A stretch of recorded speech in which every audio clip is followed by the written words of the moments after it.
මහා බ්‍රහ්මයාට දඬුවම් කළ කතරගම දෙවියන්.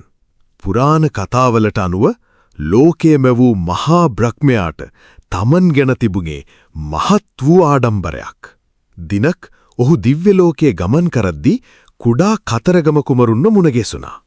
බ්‍රහ්මයාගේ මේ අහංකාරකම දුටු කතරගම දෙවියන්ට කෝපයක් ඇති වුණා. මහා බ්‍රහ්මය, ඔබ කොහි යනවාද? මම තමයි මේ මුළු ලෝකයම මැව්වේ. මමයි මහා බ්‍රහ්මයා. තම බලය ගැන පුරසාරම් දොඩමින් බ්‍රහ්මයා පිළිතුරු දුන්නා. එවිට කතරගම කුමරුන් ඔහුගෙන් එක් අපූරු ප්‍රශ්නයක් ඇසුවා. එසේනම්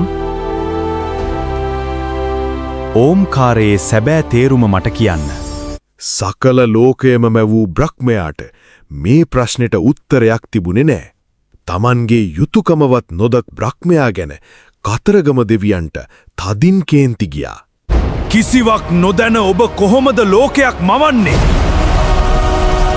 බ්‍රහ්මයා බියෙන් ගැහෙන්නට වුණා. ඔහුගේ අහංකාරකම බිඳ වැටුණා. කතරගම කුමරුන් තම දිව්‍යමය බලය පාවිච්චි කරමින් ඔහුට දඬුවම් කරන්න තීරණය කළා. මහා බ්‍රහ්මයාගේ අත්පා දිව්‍යමය විලංගු වලින් බැඳී ගියා. ලෝකයේ මැවුම්කරු කුඩා දරුවෙකුගේ අතින් සිරගත වුණා. ඉන්පසු කතරගම කුමරුන් බ්‍රහ්මයාගේ මැවීමේ රාජකාරිය බාරගත්තා. කුඩා වුණත් ඔහුගේ ප්‍රඥාවෙන් ලෝකය ඊට අලංකාරව නිර්මාණය වුණා.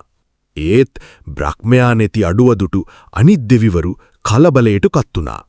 අවසානයේ ශිව දෙවියන් මැදිහත් වී කතරගම කුමරුන් හමුවට පැමිණියා. තමන්ගේ යුතුයකම ගැන බ්‍රහ්මයාට දැන් වැටහි ඇති බව ශිව දෙවියන් පැවසුවා. පුතේ, ඔහුගේ අහංකාරය දැන් විනාශ වී අවසන්. ඔහුට සමාව දෙන්න. තම පියාගේ වචනයට කතරගම කුමරුන් ගරු කළා. ඔබගේ ප්‍රකාශනයට මම හිස නමනවා පියාණෙනි. ඔහු තමන්ගේ දිව්‍යමය බලයෙන් බ්‍රහ්මයාගේ විලංගු ලිහා දැමුවා. අහංකාරකම අත්හැල බ්‍රහ්මයා කුඩා කතරගම දෙවියන් ඉදිරියේ දනින් වැටුණා.